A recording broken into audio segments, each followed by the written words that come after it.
ప్రభు నామానికి మహిమ కలుగును గాక. హల్లెలూయా. మరొక పునరుద్ధాన దినం ప్రభు అయిన యేసుక్రీస్తు వారి నామం పేరిట మీతో కలిసి దేవుని వాక్యాన్ని ధ్యానించడానికి ప్రభు ఇచ్చిన భాగ్యాన్ని బట్టి, నన్ను ప్రేమతో ఆహ్వానించిన దేవుని సేవ దైవజనులను బట్టి, మిమ్మల్ని బట్టి ప్రభువును స్తుతిస్తూ సమస్త మహిమ, ఘనత, ప్రభావము, ఆధిపత్యము, ఆరాధన, స్తోత్రము, స్తుతి ప్రభు అయిన యేసుక్రీస్తు వారి నామమునకే ఆపాదిస్తున్నాం. హల్లెలూయా. దేవునికి మహిమ. మరి చక్కటి సందేశం దైవజనుల ద్వారా మనం విన్నాం. యెహోవా మహాదేవుడు, ఆయన దేవతలందరికంటే మహత్యము కలిగిన మహారాజు. హల్లెలూయా, హల్లెలూయా. చక్కటి సందేశాన్ని దేవుని దాసుని ద్వారా విన్నారు. ఆ మహాదేవుడు, ఆ మహత్యము కలిగిన మహాదేవుడు ఎవరండి? ఆయన మన దేవుడు. యెహోవా మన దేవుడు. హల్లెలూయా. పోయిన ఆదివారం ఈ కీర్తనని మా మందిరంలో చదువుకున్నాం. అందుకని నాకు గుర్తొచ్చింది 95వ కీర్తన. కానీ మంచిది. దేవుని దాసుని ద్వారా దేవుడు మీకు ఇచ్చిన మాటలు మీ హృదయంలో ఉంచుకొనండి. దేవుని వాక్యంలో నుండి ఒక మాట చదువుకొని చిన్న ప్రార్థన చేసుకొని మరలా కొనసాగింపుగా దేవుని మాటలు మనం విందాం. నిర్గమకాండం 20వ అధ్యాయం 3వ వచనం నుండి కొన్ని మాటలు చదువుకుందాం. నిర్గమకాండం 20వ అధ్యాయం 3వ వచనం నుండి, నేను తప్ప వేరొక దేవుడు నీకుండకూడదు. పైన ఆకాశమందే కాని, కింద భూమి అందే కాని, భూమి కింద నీళ్ల యందే కాని ఉండు దేని రూపమును విగ్రహమునైనను నీవు చేసుకొనకూడదు. వాటికి సాగిలపడకూడదు, వాటిని పూజింపకూడదు. తల్ల ఉంచుదాం. ప్రేమ కలిగిన మా తండ్రి, మీ స్తుతులు. మీరు మహాదేవుడు, మహత్యము కలిగిన మహారాజు. అయా, మీరు మా దేవుడు. మీరు తప్ప వేరొక దేవుడు మాకుండకూడదు. ఈ ఉదయకాలం నిలబడి ఉన్న నిష్ప్రయోజకుడైన మీ పాదదాసుని మీ సిలువ చాటును మరుగుపరిచి సూటిగా స్పష్టంగా మీ వాక్కును ప్రత్యక్షపరిచి మహిమ పొందమని యేసు నామమున అడుగుచున్నాం తండ్రి. ఆమేన్. హల్లెలూయా. దేవుడు అసహ్యించుకునే పాపాల్లో అతి భయంకరమైన పాపము విగ్రహారాధన. ఇందాక స్తుతి ఆరాధన చేస్తూ సహోదరి చక్కగా ఆరాధించింది. భయంకరమైన విగ్రహారాధన నుండి నన్ను విడిపించావయ్యా. ఒకప్పుడు విగ్రహారాధకులుగా ఉన్న మీలో అనేకులను దేవుడు విడిపించాడు.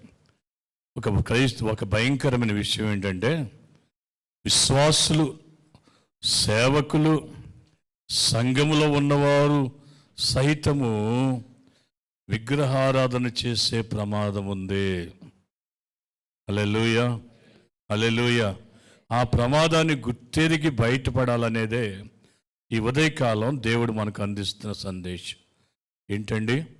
మేము విడిచిపెట్టేసాం కదా విగ్రహాలని, మా ఇంట్లో నుండి తీసి కట్టకట్టి పడేసాం కదా, మాకు యేసయ్య దేవుడు కదా అని మీరు చెప్పొచ్చు. కానీ విగ్రహారాధన చేసేది వారు గమనించుకోవాల్సిన విషయం ఉంది.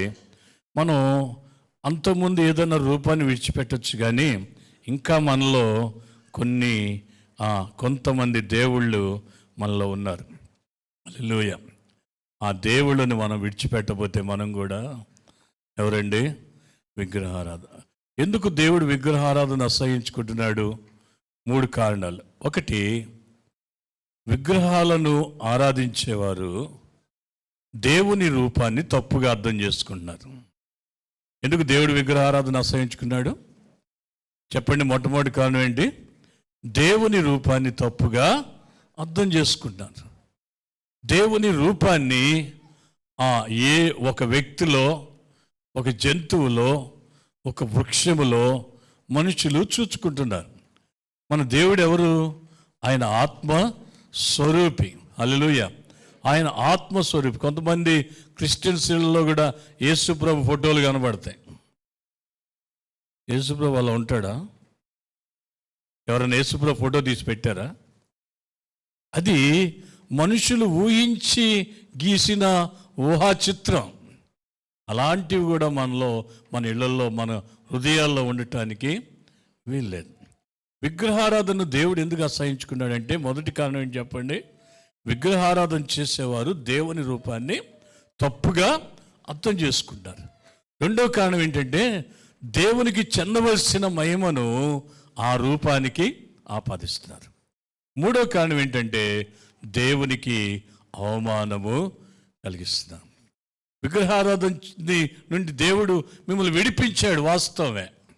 కానీ విడిపించిన మనలో కొన్ని రకాలైన విగ్రహారాధన నుండి ప్రమాదం ఉంది. ఇది ఉదయకాలం గమనించాలని ఒక దేవుని సేవకునిగా దేవుని చేత ప్రేరేపించబడి మీ ముందుకు నడిపించబడ్డాను.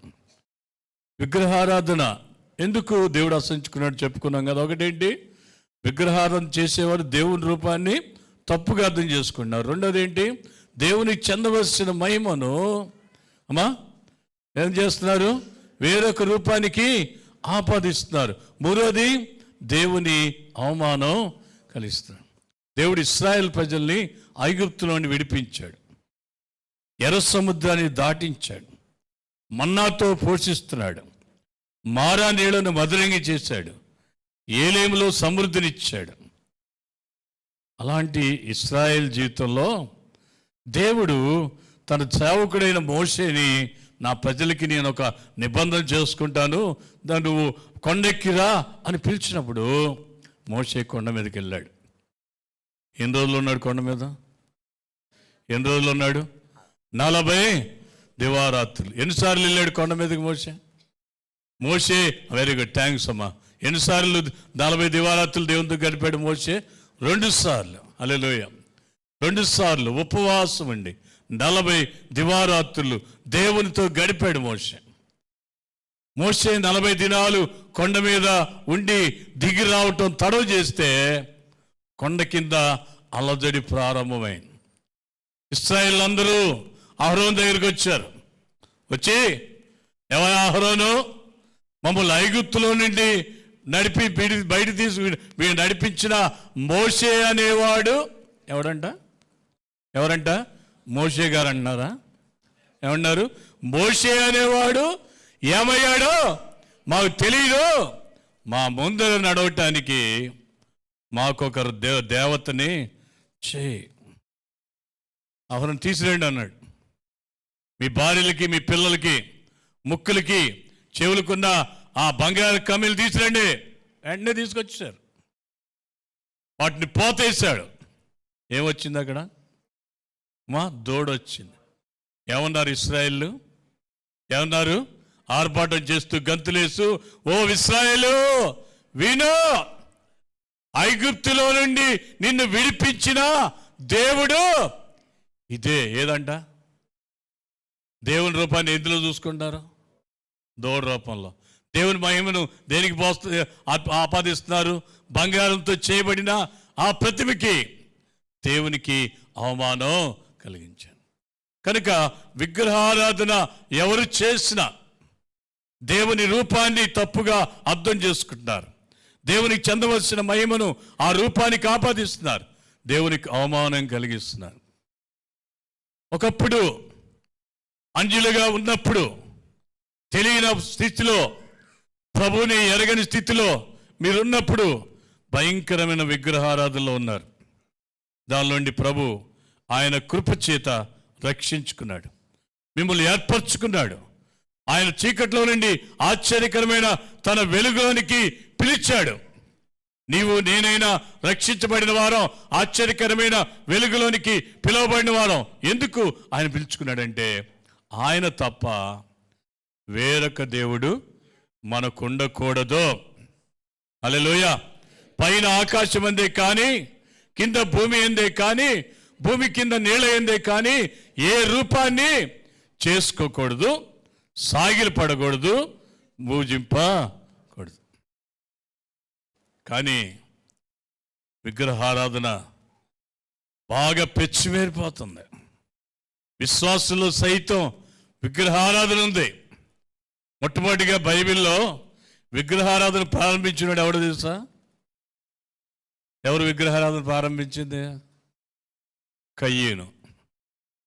ఎవరండి?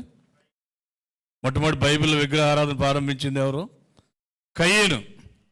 ఏంటి కయ్యేను చేసిన విగ్రహారాధన? ఆదికాండం 4వ అధ్యాయం 16వ వచనం. ఆదికాండం 4వ అధ్యాయం 16వ వచనం.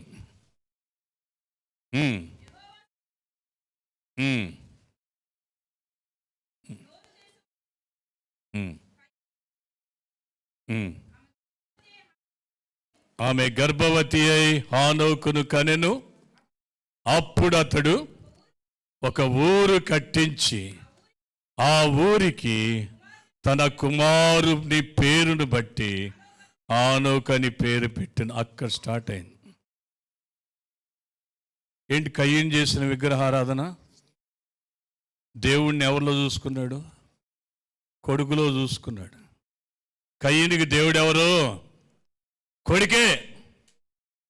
కొడుకు పుట్టాడంట. ఆ కొడుక్కి హానోకు అని పేరు పెట్టాడంట.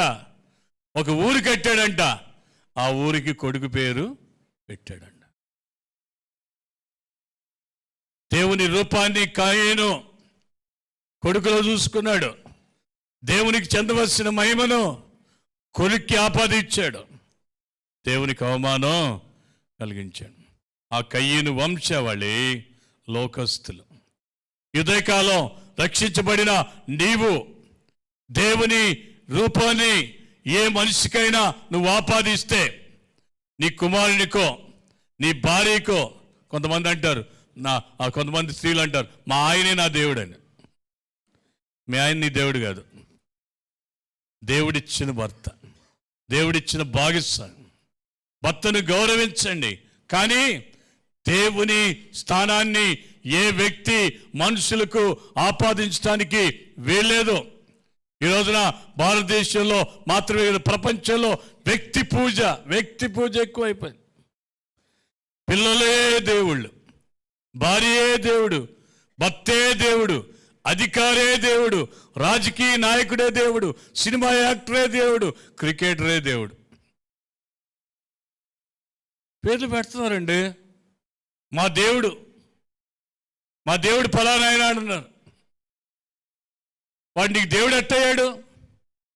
వాడు నిన్ను పుట్టించాడా?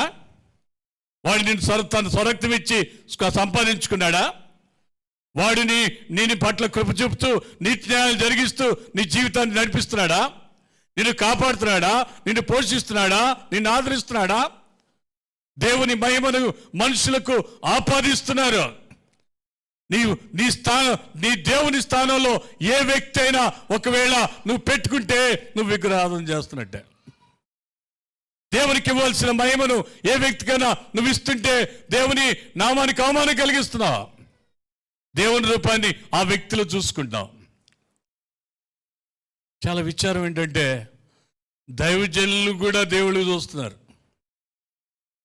దైవజనులు దేవదాసయ్య గారు చాలా గొప్ప దైవజనుడు. ఆయన చాలా గొప్ప ప్రార్థనాపరుడు. దేవ సంస్తుతి చేయవే మనస్సా అని, తనువు నాది ఇదిగో గైకొనువు దేవా అని ఎన్నో చక్కటి పాటలు రాశాడు. మా ప్రకాష్ నగర్ దగ్గరలో కండ్రిక్ సర్కిల్లో చర్చ్ ఉంది. ఆయన స్థాపించిన సంఘానికి సంబంధించి చర్చ్. అక్కడ ఎదురుగా కనబడుతున్న మాట ఏంటంటే,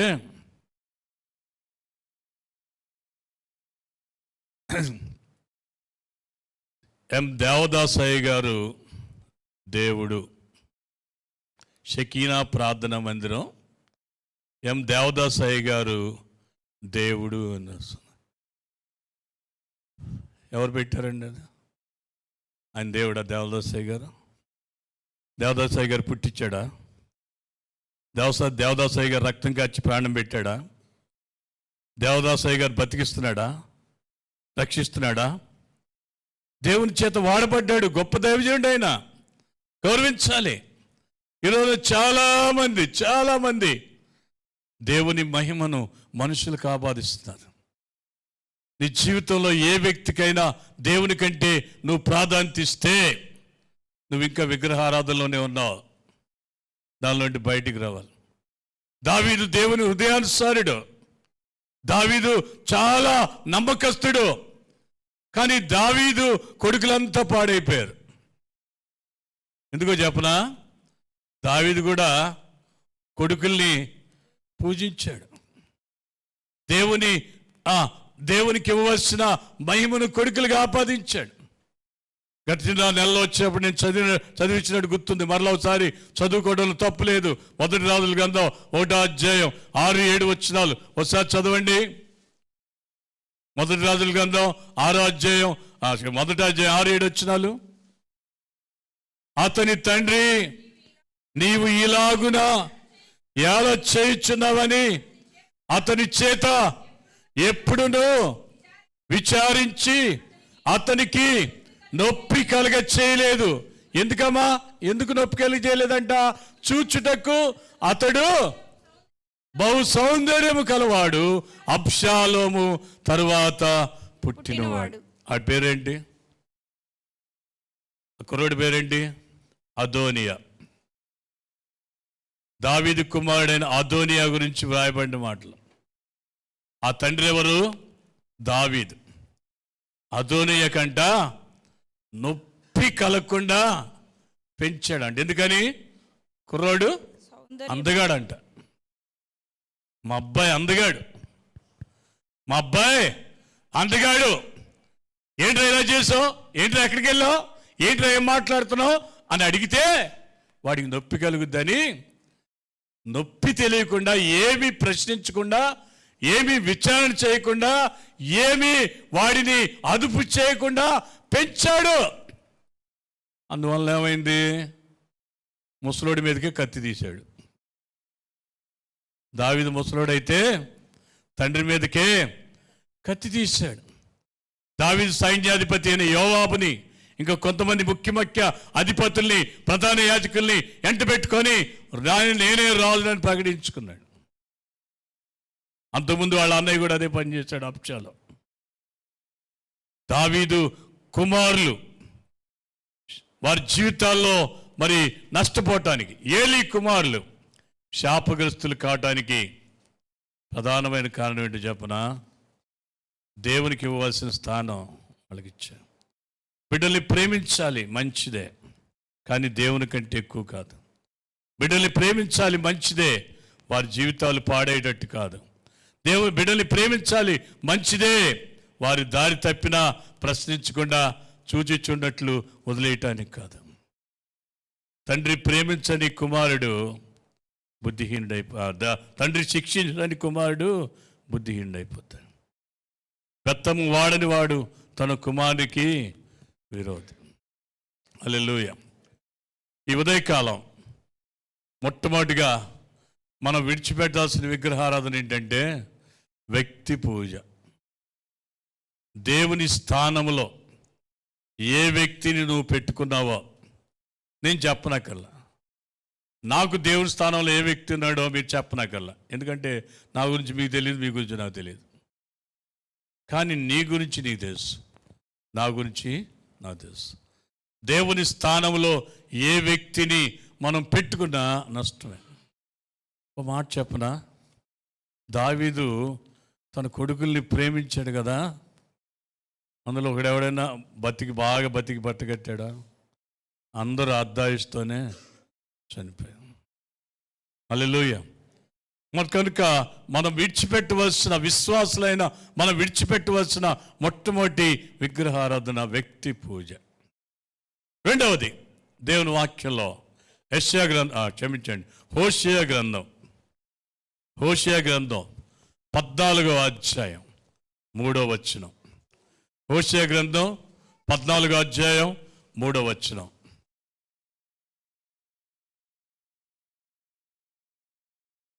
దొరికిందా హోషేయ? అశ్షూరీయుల చేత రక్షణ నొందగోరము, అశ్షూరీయుల చేత రక్షణ నొందగోరము, మేమింకను గొర్రెలను గుర్రములను ఎక్కము, మీరే మాకు దేవుడని మేమిక మీదట మా చేతి పనితో చెప్పము. చాలా థ్యాంక్ యూ. రెండో పని ఏంటి? అండర్లైన్ చేసుకోండి. నీవే నా దేవుడు అని నా చేతి పనితో మీకను చెప్పు. చాలామందికి దేవుడు ఎవరు? చేతి పని. పని పని దేవుడి కంటే ఎక్కువ. పని అయితేనే గుడి, పని అయితేనే ప్రార్థన, పని అయితేనే ఏమండి భక్తి. కదా కదా దేవుడు పని చేసుకుంటానికి 6 రోజులు ఇచ్చాడు. ఒక దినం ప్రభు కోరుకున్నాడు, నా బిడ్డలు నాతో గడపాలని. ఇశ్రాయేలుకి విశ్రాంతి దినం, క్రైస్తవులకి పునరుద్ధాన దినం. మనం విశ్రాంతి దినాన్ని ఆచరించేవాళ్ళం కాదు, మనం పునరుద్ధాన దినాన్ని ఆరాధించేవారు. పునరుద్ధాన దినమున ఆరాధించేవారు, దినాన్ని కాదు. పునరుద్ధాన దినమున పునరుద్ధానుడైన యేసుని ఆరాధించేవాళ్ళు. కొంతమంది ఇళ్ళకి వస్తారు, ఏవో సాక్షులు వస్తారు. మేళ్ళకి ఎవరన్నా వాళ్ళు వెళ్ళేది ఎవరాళ్ళకంటే క్రైస్తవుల వాళ్ళకే. ఏంటి ఆదివారం గుడికి వెళ్తారా? బైబిల్ ఏముంది? విశ్రాంతి దినం, సబ్బాత్ దినం ఆచరించాలి ఉంది కదా. ఆదివారం గుడికి వెళ్ళటం ఏంటి? బైబిల్లో ఎందుకు ఉంది? ఆదివారమున మేము రొట్టె విరుచుటకు కూడుకొని ఉండగా అని అపుస్తల కార్యాలుగా ఉన్నాను. ప్రభు దినమున మరి నేను ఆత్మవశుడనై ఉండగాని ప్రకటన గ్రంథంలో ఉంది. ప్రభు దినం విశ్రాంతి దినం కాదు, ప్రభు దినం పునరుద్ధాన దినం. హల్లెలూయా, హల్లెలూయా. అయితే ఒకవేళ ఇన్ కేస్ మనం పాకిస్తాన్లో ఉన్నాం అనుకోండి, ఆదివారం సెలవు ఎవరు, అది శుక్రవారమే. ఆ శుక్రవారం అయినా అంటే ఏ రోజు అనేది ప్రాముఖ్యం కాదు. వారంలో ఒక దినం దేవుని కొరకు మనం కేటాయించడం ప్రాముఖ్యం. దేవుని దినాన ఈ ఆదివారానే అన్ని పనులు. ఆదివారం కదండి, సెలవు కదండి, పనులన్నీ పెట్టుకున్నాం.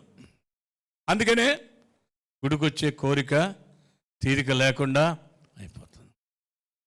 మనం ఆరోగ్యంగా ఉన్నాం, బతుకున్నాం కనుక పని చేసుకోగలుగుతున్నాం. బతుకున్న మనకి ఆరోగ్యం లేకపోతే మనం పని చేయగలమా? ఈ జీవం ఎవరిది? ఈ దేహం ఎవరిది? నీవు కలిగిన ఆరోగ్యం ఎవరిచ్చారు? నీ ప్రాణం ఇచ్చినా, దేహం ఇచ్చినా, ఆరోగ్యం ఇచ్చినా దేవునితో గడిపే కోరిక తీరిక లేకపోతే నీ పనినే దేవుని కంటే ఎక్కువగా భావిస్తే, కొంతమంది అంటారు ఏం చేయవండి, సీజన్ అండి. తప్పదండి, సీజన్. పనికి సీజన్ ఉండొచ్చేమో కానీ ప్రభు నీ సమయమందును అసమయమందును ఆరాధించాలి. ప్రభు దినాన్ని ప్రభు కేటాయించాలి.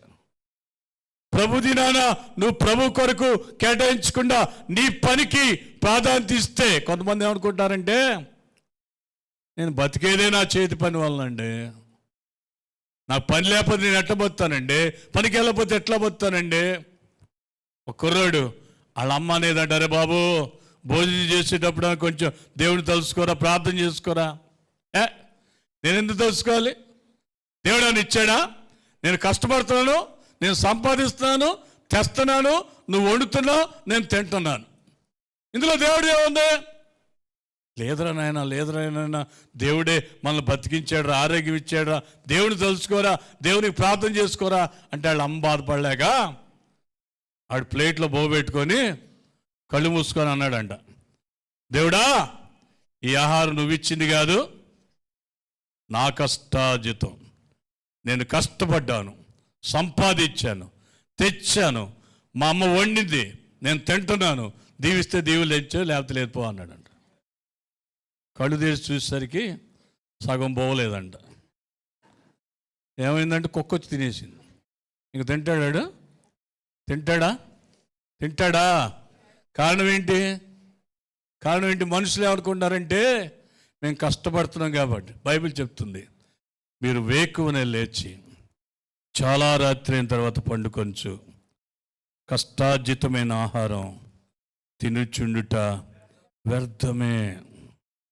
అంటే పని చేయొద్దనా? కాదు కాదు. నీ కష్టార్జితం వెనుక, నీ కష్టము వెనుక దేవుడు ఉన్నాడు. ఆయన కృప ఉంది, ఆయన అనుగ్రహం ఉంది, ఆయన ఇచ్చిన దేహం, ఆయన ఇచ్చిన ప్రాణం, ఆయన ఇచ్చిన నేర్పు, ఆయన ఇచ్చిన ఓర్పు. నువ్వు వాటిని విస్మరించి ఏదో కష్టపడుతున్నాను కదా బతుకుతున్నానంటే నీ సంపాదన అంతా చిల్లు సంచులు వేసినట్టుగా అయిపోద్ది. అందులో ఏమాత్రం లేదు. అమెరికా దేశంలో ఒక వాడలో సూపర్వైజర్గా పనిచేస్తున్న ఒక విశ్వాసి ఏ ఆదివారం దేవుని మందిరానికి మానేవాడు కాదు. అయితే ఒక రోజున ఆ వాడన యజమాని పిలిచి, ఎవయా ఈరోజు అర్జెంటుగా వాడ బయలుదేరాలి, నువ్వు డ్యూటీకి రా అంటే, అయ్యా ఈరోజు మాత్రం నేను డ్యూటీకి వచ్చే ప్రసక్తే లేదు, ఇది నా దేవుని దినం, నా దేవునితో గడపాలి అంటే ఆ యజమాని కోపగించుకొని, నీకు పని కంటే నీ దేవుడు ఎక్కువ, పనే అని మాన్పించేశాడంట. ఏం పోయింది? ఉద్యోగం పోయింది, జీవనాధారం పోయింది, ఏమీ కృంగిపోలేదు. ప్రభు వైపు చూచాడు. వారం గడపముందే అతని దగ్గర కబురు వచ్చింది, ఏవయ్యా నీకు బ్యాంకు మేనేజర్గా ఉద్యోగం వచ్చింది. హల్లెలూయా. నాకు బ్యాంకు మేనేజర్కి ఉద్యోగం రావడం ఏంటండి? నేను ఎక్కడ అప్లై చేయలేదుగా. ఏమన్నాయా నీకు బ్యాంకు మేనేజర్ వచ్చి ఉద్యోగం వచ్చింది, రమ్మంటున్నారు. వెళ్ళాడు. అక్కడ ఆఫీసర్ ఉన్నాడు. ఏమండి నేను అప్లై చేయలేదు కదా, నాకు ఉద్యోగం ఎలా వచ్చింది? నువ్వు అప్లై చేయలేదయ్యా, నువ్వు ఇంతకుముందు వాళ్ళలో సూపర్వైజర్కి పనిచేసేవాడు అంట కదా. అవునండి, ఆ ఓడ యజమాని నిన్ను రికమెండ్ చేశాడు. హల్లెలూయా. నన్ను రికమెండ్ చేయడం ఏంటంటే ఉద్యోగం తీశాడు అని చెప్పాడయ్యా. నిన్ను ఉద్యోగం తీయటం వల్ల వారంలోనే నష్టాన్ని చవిచూచాడంట. నమ్మకమైన పని ఉద్యోగం తీసేశానని బాధపడి అతను మొహం చెల్లక మెల్ల పిలవక, నిన్ను పిలవడానికి అతని మనసు రాక, నాకు అతను స్నేహితుడు కనుక నా బ్యాంకు మేనేజర్గా ఎవరు నా చూడమంటే నిన్ను రికమెండ్ చేశాడు. అదేంటయ్యా నువ్వు అతని పనిలోని తీసేసావు కదా, ఎందుకు అతను నా దగ్గర పంపిస్తున్నావు అంటే, అయ్యా అతను ఎంతో నమ్మకమైన వాడు, ఆ నమ్మకస్తుడిని నేనేదో ఆవేశంలో పోగొట్టుకున్నాను, అతను నీకు ఉపయోగపడతాడని పంపించాడని చెప్పాడంట. హల్లెలూయా. ఇది కథ కాదు, వాస్తవం. దేవుని కొరకు తన ఉద్యోగాన్ని పోగొట్టుకోవడానికైనా సిద్ధపడ్డాడు. మనమండి కూలి కోసం దేవుని పోగొట్టుకున్నాం, ఒకరోజు ఆదాయం కోసం దేవుని పోగొట్టుకున్నాం. చెన్నైలో ఒక మిలిటరీ ఆఫీసర్ ఉండేవాడంట, అభినేంద్ర గారి మామగారు ఎప్పుడు చెప్తూ ఉండేవాడు, లాభాన్ గారు. ప్రతి ఆదివారం ఆయన ఆరాధనకి వెళ్ళేవాడంట. చాలా ఒత్తిడి వలన ఒక ఆదివారం గుడి మానేశాడంట. 7 సంవత్సరాలు ఏడ్చి ప్రార్థన చేశాడంట.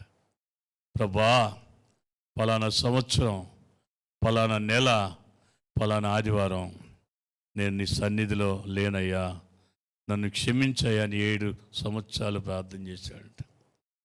మరి మనం ఎన్ని సంవత్సరాలు ఏడవాలి?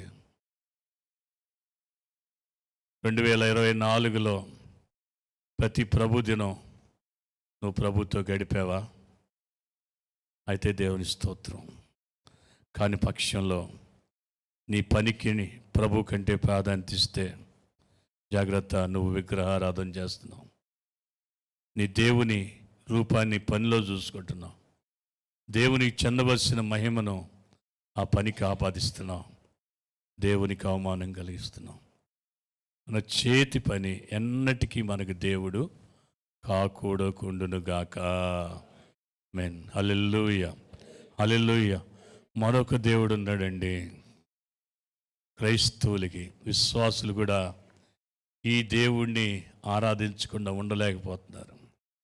దేవుని వాక్యంలో అపొస్తలుడైన పౌలు ఫిలిప్పీలకు రాసిన పత్రిక 3వ అధ్యాయం 19వ వచనం. ఫిలిప్పీలకు రాసిన పత్రిక 3వ అధ్యాయం 19వ వచనం. నాశనమే వారి అంతము, నాశనమే వారి అంతము, వారి కడుపే వారి దేవుడు. వారు సిగ్గుపడవలసిన విషయంలో అతిశయపడుచున్నారు. భూ సంబంధమైన వాటి యందే మనసు నుంచుచున్నారు. మూడో దేవుడు ఎవరండి? కడుపు. వారి కడుపే వాళ్ళు.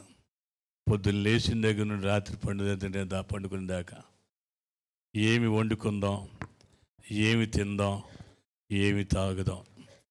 కొంతమందికి మనసంతా, ధ్యాసంతా దాని మీద ఉంటుంది. ఈ సునీల్ గారిని పిలిపించాడు అయ్యగారు, ఈయన వదిలిపెట్టేటట్లేడు, అక్కడ ఉంటే లేదో అనుకునేవాళ్ళు కూడా ఉంటారు.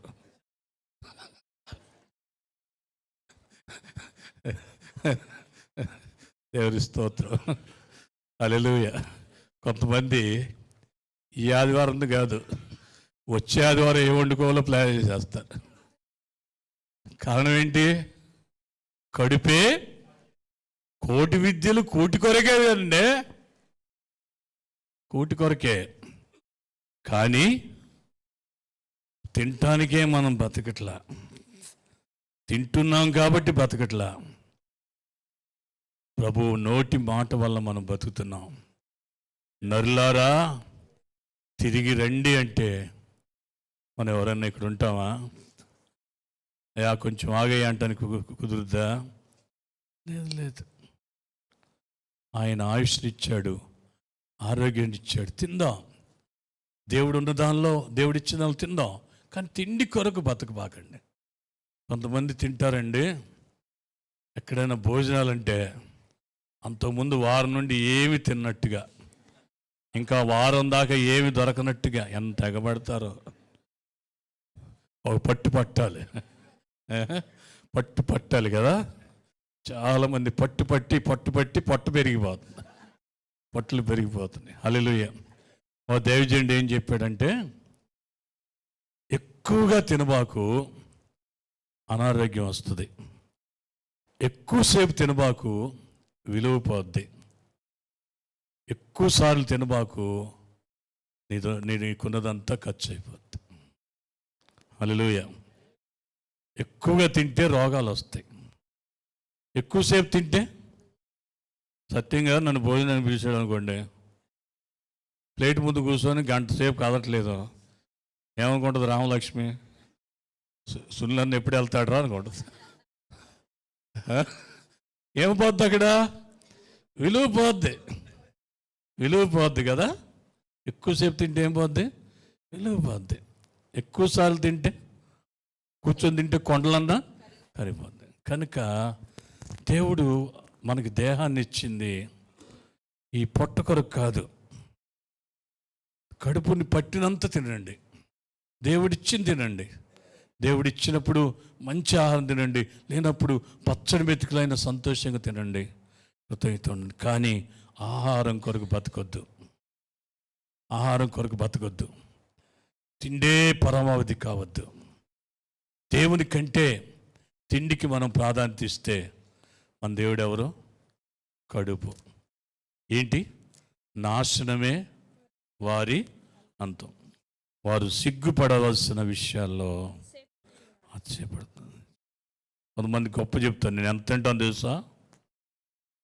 నువ్వు ఎంత తింటే ఏంటి లాభం? గొప్పలొద్దు.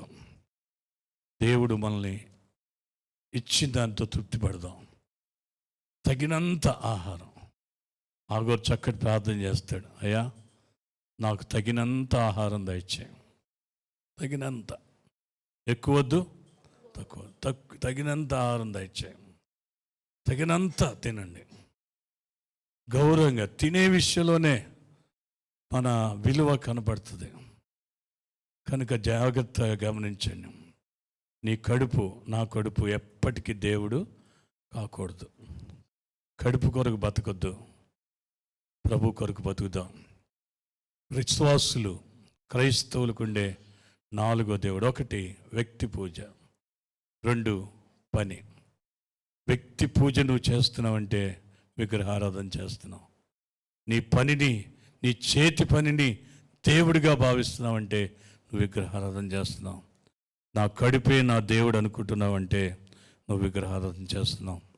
4వ దేవుడు క్రైస్తవులకి, విశ్వాసులకి, ప్రపంచానికి ప్రాముఖ్యంగా ఈ దేవుడు మాత్రం గట్టాడు. 4వ దేవుడు కొలస్సీలకు రాసిన పత్రిక 3వ అధ్యాయం 5వ వచనం: కావున భూమి మీదనున్న మీ అవయవములను అనగా జారత్వమును, అపవిత్రతను, కామాతృతను, దురాశను, విగ్రహారాధన అయిన ధనాపేక్షను చంపివేయడం. ఏంటంట? విగ్రహారాధనైన ధనాపేక్ష. ధనాపేక్ష సమస్తమైన కీడికి మూలం. ధనమును నమ్ముకొనివాడు, చెప్పండి, పాడైపోను. సామెతలు 11:28. ధనమును నమ్ముకొనివాడు పాడైపోను. నీ ధనం ఎక్కడుండునో నీ మనస్సు అక్కడును. ఎవడును 2 యజమానులకి దాసుడిగా ఉండనేరడు. అతడు ఒకని సేవించి ఒకని ద్వేషించును. మీరు దేవునికి, సిరికి దాసులుగా ఉండలేరు. ధనాన్ని నమ్ముకునేవాడు దేవుని నమ్ముకోలేడు. దేవుని నమ్ముకున్నవాడు ధనాన్ని నమ్ముకోడు. హల్లెలూయ. ధనాన్ని నమ్ముకునేవాడు దేవుని నమ్ముకోలేడు. దేవుని నమ్ముకున్నవాడు ధనాన్ని నమ్ముకోలేడు. ఒక రోజున ఒక యవనస్తుడు, ధనవంతుడు, ఒక అధికారి ప్రభు దగ్గరికి వచ్చాడు. సద్బోధకుడా, నిత్య జీవానికి వారసుని అవటానికి నేనేం చేయాలి? ఆజ్ఞలు పాటించు.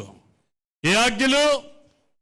నరహత్య చేయొద్దు, వ్యభిచరించవద్దు, నీ పొరుగువాని మీద అబద్ధ సాక్ష్యం పలకొద్దు. ఓ, నీకు తెలియదు అనుకుంటాయా? బాల్యం నుండి ఇవన్నీ చేస్తున్నాం. ప్రభాతం చూచన్నాడు, అతన్ని ప్రేమించి అన్నాడు, నీకొకటి వధువుగా ఉంది. నీ ధనమును అమ్మి పేదలకు ఇచ్చేసాయి. నువ్వొచ్చి నన్ను వెంబడించు. వచ్చాడా? అతడు మిగుల ఆస్తి గలవాడు కనుక ఆ మాటలు విని వ్యసనపడుచు వెళ్ళిపోయాడు. అతనికి దేవుడెవరు? ధనం. ధనం. ఈ రోజున ప్రపంచానికి దేవుడెవరు? ప్రపంచానికి దేవుడెవరు? ప్రపంచాన్ని శాసించేది ధనం. ప్రపంచాన్ని ఏలేది ఎవరు? ధనం. సైతాన్ అంటే మనం వాడికి మొక్కమని, వాడు ఏ రూపంలో మనుషుల జీవితాన్ని ఆక్రమిస్తున్నాడు? ధనం జీవితం. ఈ రోజున ప్రపంచంలో అగ్రరాజ్యాలు ఏవి? అగ్రరాజ్యాలు ఎంచబడ్డానికి వాటికి ఆ కొలత ఏంటి? కొలమానం ఏంటి? డబ్బున దేశాలే. అమెరికా అగ్రరాజ్యం ఎట్టయింది? బాగా గొప్ప స్థలం ఉండి జనాభా ఎక్కువ ఉందా? జనాభా తక్కువే. దానికంటే పెద్ద దేశాలు చాలా ఉన్నాయి భూభాగాల్లో కూడా. ఎలా అయింది? డబ్బు. చైనా పెద్ద దేశం, ఎలా? డబ్బు. రష్యా పెద్ద దేశం, ఎలా? డబ్బు. భారతదేశం కూడా అతి పెద్ద దేశాల్లో 4వ 5వ అందంట, 1వ 2వ స్థానానికి రావాలంట. వస్తుంది, ఖచ్చితంగా వస్తుంది. ఎప్పుడంటే నాశనం వైపు వెళ్తున్న కొద్దీ. ధనం ఈ రోజున కుటుంబ బాంధవ్యాల్ని, తల్లిదండ్రుల మధ్య, బిడ్డల మధ్య ఉన్న ప్రేమానురాగాల్ని, రక్త సంబంధాల్ని విచ్ఛిన్నం చేస్తుంది ధనం.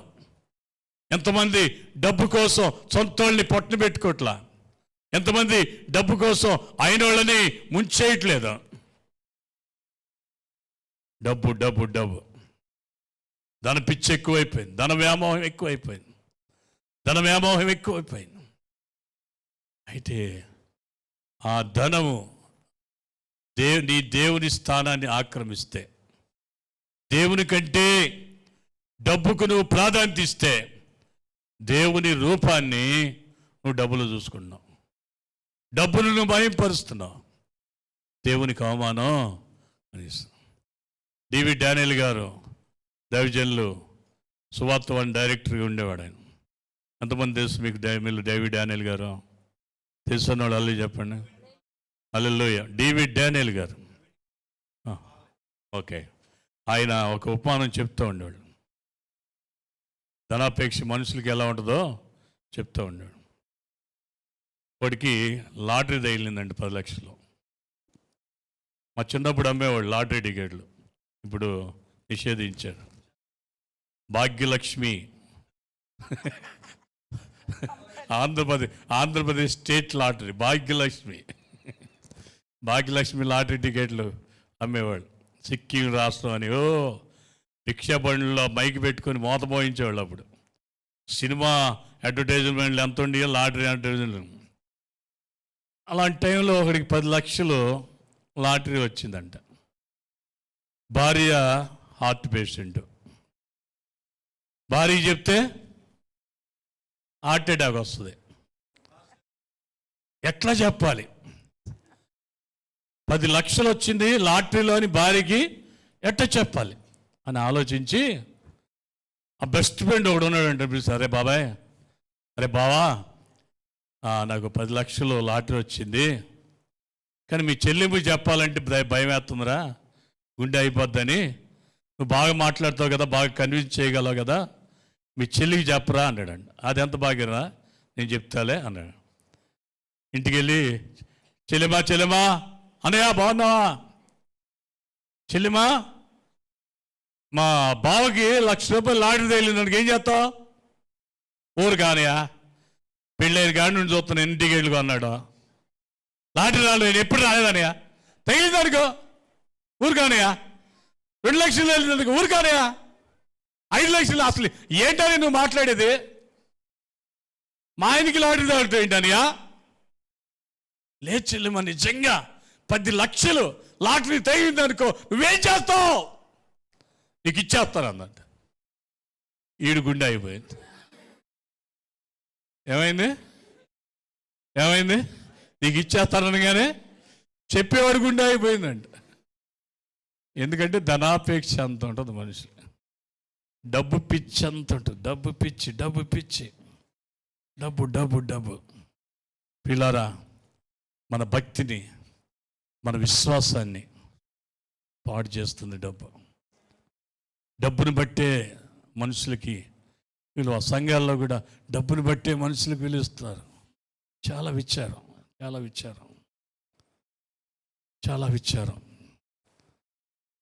డబ్బు ఈరోజు ఉంటుంది, పోద్ది. డబ్బు మన యజమాని కాదు, డబ్బు మన పని మనిషికి ఉండాలి. డబ్బును బట్టి మనం నడుచుకోకూడదు. మనకున్న డబ్బు మన స్వాధీనంలో ఉండాలి. డబ్బు వశము మనం కాకూడదు. ధనాపేక్ష అయిన విగ్రహారాధన. దేవుని కంటే నువ్వు డబ్బుకి ప్రాధాన్యత ఇస్తే, దేవుని రూపాన్ని నువ్వు డబ్బులో చూసుకున్నావు. దేవునికి చెందవలసిన మహిమను డబ్బుకి నువ్వు ఆపాదిస్తున్నావు, దేవునికి అవమానం కలిగిస్తున్నావు. ఈ ఉదయకాలం తల్ల వంచుదామా, కళ్ళు మూసుకుందామా? ఏదో నవ్వుకుంటానికి మనం చెప్పుకోలేదు. వాక్యాన్ని అర్థం చేసుకుంటానికే కొన్ని ఉపమానాలు చెప్పబడ్డాయి. అది వాక్యం కాదు. వాక్యము సత్యమైంది. దేవుని కంటే మనుషులకు నువ్వు ప్రాధాన్యత ఇస్తే, నువ్వు విగ్రహారాధన నుండి బయటికి రాలేదు. దేవుని కంటే నీ చేతి పనికి నువ్వు ప్రాధాన్యత ఇస్తే, నువ్వు ఇంకా విగ్రహారాధనలోనే ఉన్నావు. దేవుని కంటే నీ కడుపుకు నువ్వు ప్రాధాన్యత ఇస్తే, అయ్యో నాశనమే నీ అంతం. దేవుని కంటే ధనానికే నువ్వు విలువిస్తే అయ్యో భయంకరమైన శాపగ్రస్తమైన స్థితిలో నువ్వు ఉన్నావు. ప్రభు అంటున్నాడు, నీ దేవుడైన యెహోవాను నేను తప్ప వేరొక దేవుడు నీకు ఉండకూడదు. ఆయన మహాదేవుడు, దేవతలందరికంటే మహత్యము కలిగిన మహారాజు. ఆయన నా దేవుడు అంటున్నావు. ఆయన నీ దేవుడైతే ఆయన తప్ప వేరొక దేవుడు ఉండకూడదు. దేవుని కంటే ఏ మనిషికి ప్రాధాన్యత ఇవ్వద్దు. దేవుని కంటే ఏ పనికి ప్రాధాన్యత ఇవ్వద్దు. దేవుని కంటే నీ ఆహారానికి ప్రాధాన్యత ఇవ్వద్దు. దేవుని కంటే నీ ధనానికి ప్రాధాన్యత ఇవ్వద్దు. దాని నుండి విడిచిపెట్టడానికి ప్రభు వైపు చూద్దాం. నీకు తెలుసు నీ జీవితాన్ని ఏలుబడి ఏది చేస్తుందో నీకు తెలుసు. పరిశుద్ధాత్మదేవుడు ఆయన మెల్లని స్వరంతో నిన్ను దర్శిస్తుండగా, నీ హృదయాన్ని తాకుతుండగా కప్పుకోకు. ప్రభు ముఖ కాంతిలో మన రహస్య పాపాలు కనబడుతున్నాయి. ఏ మనిషి మనలో ఉన్న లోపాలు పాపాలు చూపించలేకపోవచ్చు. దేవుని ముఖ కాంతిలో, యేసయ్య ముఖ కాంతిలో మన రహస్య పాపాలు కనబడుతున్నాయి. ప్రభు సన్నిధిలో ఒకసారి సరి చేసుకుందామా? ప్రభుకి అప్పగించుకుందామా? అయ్యా, నువ్వు తప్ప వేరొక దేవుడు లేదయ్యా. నీవు నాకుండగా, ఆకాశమందు నీవు నాకుండగా నాకేది అక్కర్లేదు, నాకెవరు లేదు అని ప్రభుతో చెప్దామా? ప్రభు వైపు చూద్దాం. దైవజనులు మనల్ని ప్రార్థనలు నడిపిస్తారు. ప్రార్థన చేయండి అందరూ. ప్రార్థనలో అందరూ